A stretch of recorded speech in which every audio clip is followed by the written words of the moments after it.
Welcome to all. In this video, we will see regulation of gene expression and lac operon concept. Mostly we focus on prokaryotic gene expression. Gene regulation. In general, gene is producing mRNA by the process of transcription and the mRNA produces the proteins by the process of translation. Several thousands of genes are present in prokaryotes. For example, E. coli carrying 6,000 to 8,000 genes. And all the genes will not produce proteins at the same time or throughout the life cycle of bacterium. The key point is the rate of protein synthesis differs between gene to gene at a specific time based on the following two factors. One is the recognition of RNA polymerase on the promoters and initiate the transcription. Second one is initiation of translation. A regulatory mechanism present in the cell to modulate the gene expression, whether the specific gene or group of genes are need to express at a specific time or stop their expression after performed their goal. So this regulatory mechanism functions in two ways. Either it activates the genes to produce transcription and initiate translation, or it may negatively regulate, that means repress the gene to prevent the production of transcripts. Okay. So we have three kinds of gene expression. First we will see what is constitutive gene expression. So in certain proteins which are constantly required by the cells to maintain its normal cell structural functions as well as its biochemical functions. Genes producing such proteins are called as housekeeping genes and their expression is constant at all the occasions in the cells. The good example is actins and tubulins. These molecules are continuously needed for the cells throughout the life cycle. So the definition for constitutive gene expression may be constant, seemingly unregulated expression of a gene is called as constitutive gene expression. The another group of gene expressions are two types. One is inducible and another one is repressible. So the gene system is turned on when it is needed and off when it is not needed for certain group of proteins. The on or off activity is accompanied by the regulatory mechanisms of transcription. The expression of a gene and its gene product is increased in response to a specific molecular signal is called inducible gene expression. So here the gene expression is induced means the number transcript products like mRNA production of a gene is increased during this time by the inducible gene expression. The process of increasing the expression of a gene is called induction. So here the inducible mechanisms, it may be proteins or some molecules which may binds to proteins like DNA polymerase or binds to some associated proteins or directly binds to some DNA strands. In that way, it may increase the transcription to produce more mRNA. The second group is called repressible gene expression. Here, the expression of a gene and its gene product is decreased in response to a specific molecular signal. The process of decrease in the gene expression is called repression, and altogether we call it as repressible gene expression. So here there are signals or mechanisms or proteins called repressing mechanisms that may binds to polymerase or binds to DNA sequence nearby promoters. By their effect of binding, the production of mRNA will be decreased. During turn of gene expression, a weak level of gene expression exists cause a trace level of protein synthesis. For example, at least in one life cycle of a bacterium E. coli, at least it produces one transcript and one protein molecule produced. Even it have tightly regulated, very weak, small level protein synthesis exists in the cells. So now we will see some of the definitions for structural genes and regulatory genes. So generally genes we categorize into two groups. One is called structural genes, another one is called regulatory genes. The structural genes will produce some kind of proteins or polypeptides which are involved in biological functions and forming the structures like cell wall and other things, Whereas another group of proteins called regulatory proteins, these proteins involve in regulating the gene such as inducible expression or repressible expression mechanisms are controlled by these kind of regulatory genes. So now we will see the definitions. The genes responsible for synthesis of polypeptide sequences or structural proteins is defined as structural genes, and the genes regulating the expression of structural genes by way producing a signal molecules, it may be inducers or repressors, are called as regulatory genes. So as an example of lac operon, it has three structural polypeptide genes, polypeptide sequence called lac Z, lac Y and lac A, and it has the regulatory genes called lac inhibitor, which is expressed by a constitutive promoter continuously. So now we will see the term operon. So operon is a cluster of genes coding for a series of enzymes that work in concert in an integrated biochemical pathway. So the good example is lac operon. So this lac operon consisting of cluster of three genes, lac Z, lac Y, lac A, which are involved in the conversion of disaccharide lactose molecules, that means breakdown of lactose into monosaccharide units of glucose and galactose. This mechanism is reported by the scientists Jacob and Monod in the early 1960s. A recent brief review explains about how they contributed in identification of operon concept for lac protein synthesis, and this is one of the beautiful model and highly useful in applied sciences. In general, three proteins involved in the metabolism of lactose in E. coli. The first one is called LAC-Z gene, which produces the protein called beta-galactosidase. This is present in the cytoplasm, and its main role is to cleave the lactose to yield galactose and glucose. The second gene is called LAC-Y gene, which will produce the enzyme called galactoside permease. This is a membrane associated protein that is mainly involved in the permeability of lactose inside the cell. So it will bring the lactose from outside the cell to inside, then beta galactosidase will work on it. The third protein, thiogalactoside transacetylase is produced by the LAC-A gene. Generally, it is not directly involved in any of the lactose breakdown metabolism, but this protein is clustered along with LAC-Z and LAC-Y, and there is no direct proof for direct involvement. So in general, E. coli prefers glucose for its metabolic needs. For that purpose, whenever there is no glucose in its food, it breaks down the lactose and converts them into galactose and glucose and utilize the glucose as a metabolic need. For this purpose, these three genes are activated and produce the glucose for its metabolic need. Now we will see about the lac operon model.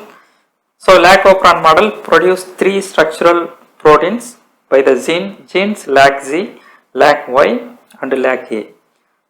These are coded in a single polycistronic mRNA. That means all the three polypeptides are produced at the same time. The promoter for these genes lies immediately before the DNA sequence, that is called the operator DNA sequence. The repressor protein produced by the gene called LAC-I binds with operator sequences.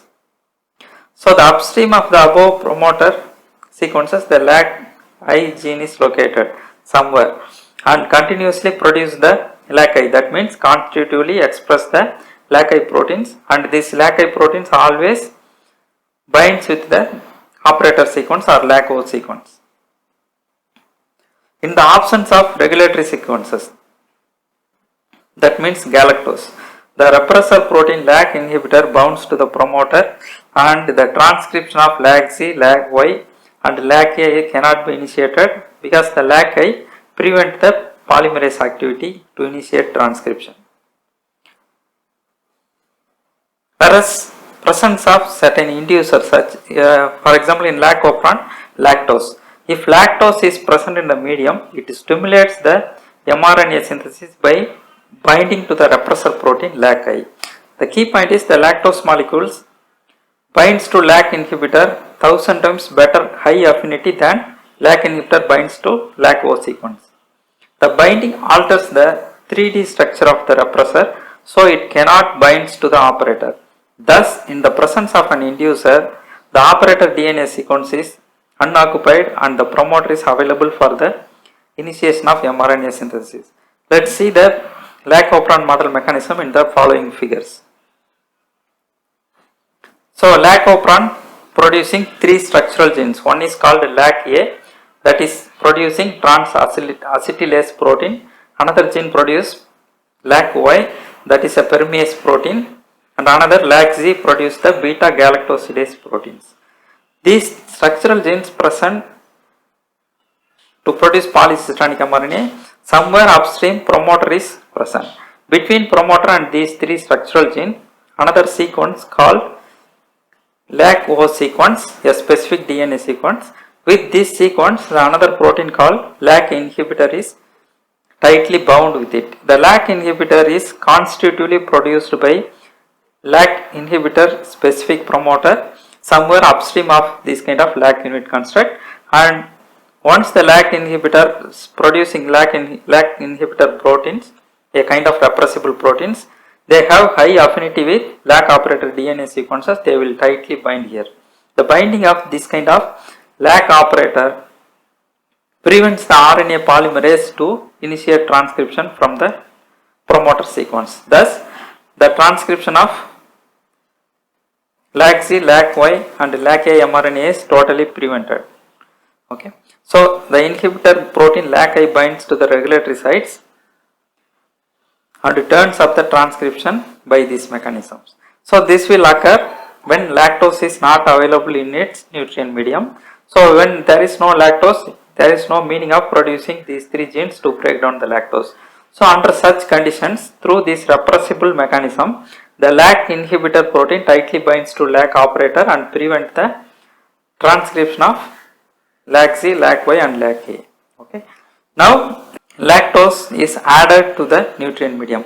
When lactose is added to the nutrient medium, there is a alternative form of lactose called allogalactolactose, which has high affinity with the LAC inhibitor proteins. The LAC inhibitor and allolactose binding affinity is 1000 times higher than LAC inhibitor and LAC operator DNA binding sequence. So, this binding results in a conformational change in the LAC inhibitor proteins that leads to break down the binding activity between the LAC operator and LAC inhibitor proteins, and all the LAC inhibitor proteins interacted with allolactose and they have conformational change and they are not binding with LAC operator sequence. Under these conditions, the polymerase is free to initiate the transcription, so mRNA synthesis will take place and transcription occurs with normal speed. So, LAC-Z, LAC-Y and LAC-A proteins are continuously produced from these mRNA molecules. So, now we will see another situation. So, the main aim of E. coli is to produce glucose because it requires glucose that it is obtained by breakdown of the lactose. So, in the case when glucose is directly present in the nutrient medium, what will happen? So, when glucose is directly added to the nutrient medium, the beta-galactosidase synthesis is not occurring because the E. coli don't need to break down any lactose to produce the glucose. When both glucose and lactose present in the nutrient medium, the E. coli directly utilize the glucose and don't need to metabolize the galactose by lac operon. In such situation, the presence of glucose prevents the transport of galactose, and this process is called inducer exclusion. By logic, no beta-galactosidase is formed until all the exogenous glucose is consumed and no LAC mRNA is produced. This shows that something else is needed for intrinsic LAC mRNA synthesis other than the removal of the repressor. Inhibitory effect of glucose. So how the glucose prevent the expression of lac mRNA. The glucose metabolite regulates the synthesis of substances called cyclin AMP, briefly called CAMP, by glycolytic pathway. Cyclin AMP is well known second messenger, is high in nutrient starvation conditions and low in the presence of glucose. The E. coli catabolite activator protein, popularly known as CAP protein, now called as the cyclin AMP receptor proteins, because cyclin AMP have highly interacted with the cap protein, which is encoded by the CRIP gene, forms a cyclin AMP CRP complex. The cyclin AMP CRP activates the LAC system as a positive regulator, and it is independent of the LAC inhibitor repressive system. So the lacopran is independently regulated by two mechanisms. One is positively by cyclin AMP CRP and negatively or repressible mechanism by LAC inhibitor. So now we will see three simulated conditions and how lacopran respond to is one either in the presence or absence of glucose and lactose. So before that we just see another additional sequence present in the lacopran DNA sequence basis. So just above the LAC operator and its LAC promoter, there is a DNA sequence called cap site. That site is specifically interacted with cyclin AMP CRP proteins, and binding of those molecules highly activate the RNA polymerase of the promoter to produce the LAC-Z, LAC-Y and LAC-A. So this is additional sequence. Now we will go three cases. The first case is presence of glucose and absence of lactose. So when there is no lactose, the lacopran don't need to work to break down any lactose. Similarly, the presence of glucose, it means the E. coli directly take the glucose, it don't need to produce glucose by using LAC machineries. So under such conditions, the absence of lactose tightly repress the transcription, and the presence of glucose stop the cyclin AMP mediated promoter activation. So no mRNA production will be there. Very rarely, at least one or two mRNA molecule only will be produced. The next case is presence of lactose and presence of glucose. So here glucose is present. So since the E. coli directly take and utilize the glucose, it don't need to catalyze the lactose to produce the glucose. So in this condition, the presence of lactose increases the transcription by binding of allolactose and removal of LAC inhibitor. But the presence of glucose stops the cyclin AMP mediated promoter activation and transcription. So the cyclin AMP CRP protein mechanism inhibit the prevent the transcription, whereas even though LAC inhibitor and galactose binding may enhance the mRNA. This results in a low amount of mRNA synthesis. The third mechanism we will have to discuss is presence of lactose and absence of glucose. So in the absence of glucose, the cyclin AMP and CRP binds to the cap site and activate the polymerase to produce more transcription. Similarly, the presence of lactose removes the LAC inhibitor, LAC operator binding, so that transcription increasing in by the two mechanisms. So more mRNA transcription production will be there in the third case. So in such mechanisms, the lacopran is operate and functions and produce more mRNA when only there is no glucose and more lactose is available. So under this, considering these mechanisms, two anomalies are found and mostly observed by the scientists. The first one is the inducer must penetrate the cell in order to bind to the repressor molecules. Yet transport of inducer requires permease. Okay. So the LAC-Y permease will be act as the inducer. So for the intake of lactose inside the cell, the permease should be activated first, right?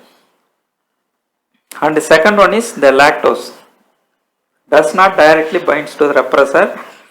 Its lactose isomer called allolactose, that means glucose 1,6 galactose, binds with it. So this allolactose is the product of LAC-C gene. Okay, so allolactose is formed from the lactose by the catalytic action of beta galactosidase. So induction of the synthesis of beta galactosidase by lactose is occurs before the incoming of galactose. So another point we have to note down here is the beta D1 the allogalactose analog is IPTG, and this is widely used in E. coli mediated induced protein expression in the labs as well as some small scale microbial bioforming mechanisms. So now we will see how these anomalies are addressed. So in the uninduced state, there is a small amount of lac mRNA synthesis takes place that we discussed in previous slides. So in such mechanisms, even though it is tightly stopped, some 1 or 2 mRNA will be produced that produce small amount of LAC-C and LAC-Y genes that will be sufficient to initiate the LAC mediated galactose breakdown pathway. Thus, even though a repressor binds very strongly to the operator, it occasionally comes off for the instant that promoter is free, and an RNA polymerase molecule may be able to initiate the transcription. So in such way the anomalies are explained. So now we will see one example of the LAC operand model is utilized in the applied science, especially in the production of expression vector to produce the recombinant proteins. So here we will see one vector called PET vector. This is the PET vector. The PET vector construction consisting of a T7 promoter followed by LAC operator followed by the multiple cloning site. In this place, multiple cloning site means we can clone any of our gene of interest and we can express it. So the promoter name is T7 promoter. That means the promoter initiate transcription belongs to T7 bacteriophage organisms. So it requires specific polymerase. The polymerase will be T7 polymerase. Then only it can bind to T7 promoter and it will work. For that purpose, they engineered a special E. coli called E. coli BL21. In this E. coli, the chromosomal DNA, they integrate the T7 polymerase producing genes with LAC operator regulated promoter system. Okay. So already we know the LAC operator DNA sequence have high affinity with LAC inhibitor protein. So they also clone another gene that is called LAC inhibitor gene that is driven by the constitutive promoter. So inside the E. coli, the LAC inhibitor protein is constitutively abundant throughout the cell. Similarly, in your plasmid also we can see LAC operator DNA site will be there. This LAC inhibitor, once we transform this PET vector inside the E. coli, it has the LAC operator sequence. That sequence also completely occupied by this LAC inhibitor proteins. So without lactose, even though T7 polymerase binds to T7 promoter, the LAC operator LAC inhibitor binding prevent its expression. So when we add some amount of lactose or another analog called IPTG, the IPTG will binds with LAC inhibitor proteins, so that LAC operator LAC inhibitor will be released and T7 promoter is activated by T7 polymerase and express the recombinant protein here. So this is one very good example. Presently it is in widely useful in the lab to produce the recombinant proteins, as well as small scale microbial biofarming industries producing certain amount of recombinant proteins such as GFP using this kind of mechanisms and these strains. Thank you.